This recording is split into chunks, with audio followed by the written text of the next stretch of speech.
So I have to sit here to see if the burning continues because they can point it at you from somewhere else in the room. So I'm sitting here now and I don't have a problem.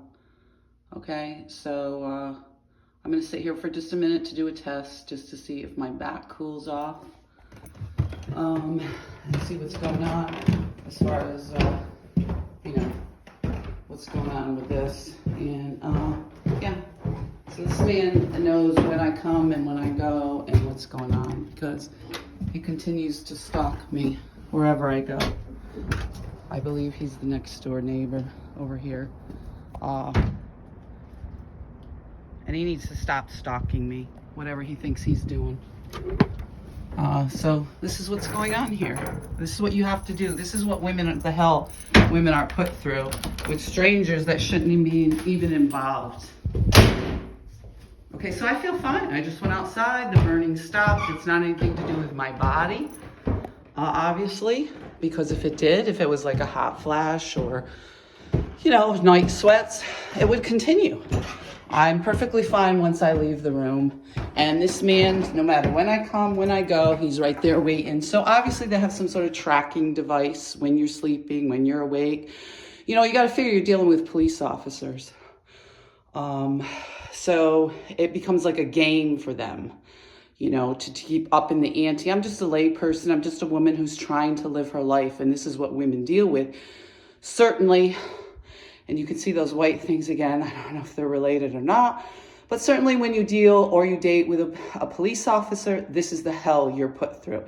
And I would never wanted to date police officers. I've told the story repeatedly back from college. When I met Mr. Winters, I told my roommate I didn't want to date police officers because of the problems growing up. Not that I was ever involved with them, but they would often come with social services, laugh and joke. My mother would be in fights. My mother was on drugs. She should have had treatment a long time ago. I wish she did. She's 80 years old now, and that's a whole other story. It breaks my heart because I guess I'm supposed to read in the obituary when she passes away. Maybe somebody will tell me, maybe they won't. But this is their response to this kind of hell that they put you through. So we will continue to document it. I feel fine. There's no burning on my back as I sit here in the hallway. But this is how I spend my time. I can't put on makeup, can't take a shower, can't go live my life. It's ungodly hot here right now in the hallway, but it's regular heat. You can tell it's, just the heat has been turned up in here. Last officer told me, well, it's just, heat rises, so your floor is hot. This is the kind of response you get from these people. Just snarky, smart ass comments. They'll show up. They say it's not their shift. They don't know you. They didn't do anything personally to you, even though there's police officers involved. If you have police officers involved making allegations like Mr. Doug Hopkins up on the lake, it seems to me that should be given special consideration. Certainly because I filed a report against the one officer that sexually assaulted me before my divorce started. It's my contention, so I would have, trauma and shock because this was way over the top, considering this should have been a 50-50, simple thing with the law is 50-50. I should have got my assets and we would go from there. But this has been ongoing stalking from these officers who their families were involved. They were friends of my mother's boyfriend, Bud Bays, and his half family has continued to cause trouble.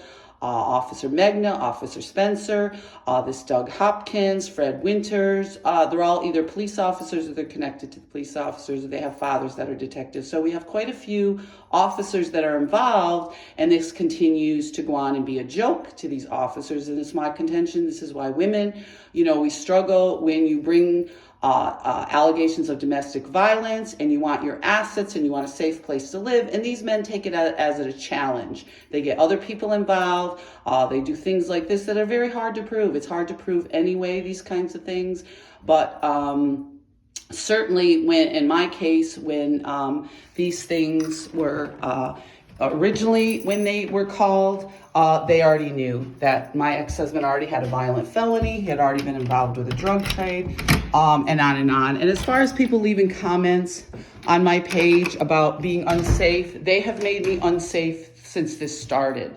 So I have often had places where there's no locks, threats of rape, threats of killing me. It was my contention that Mr. Spencer made threats about killing me on the South Side when they roofied me, and then they arrested me and said I broke some Christmas lights. So I could go on, but suffice to say, this is why women don't date cops. It's systemic, their violence, their domestic violence within the ranks. It's systemic the way they treat you. It's an old boys club when you go down there and you report. So we won't get into police officers right now, the full extent of what they need to address in their own departments. But suffice to say, I just came back in and there's no problem sitting in the hallway other than it's a little warm there, but that's just regular. The furnace is turned up pretty loud. The refrigerator has been turned off repeatedly and I've gotten sick repeatedly. So we will continue to document this. Be safe.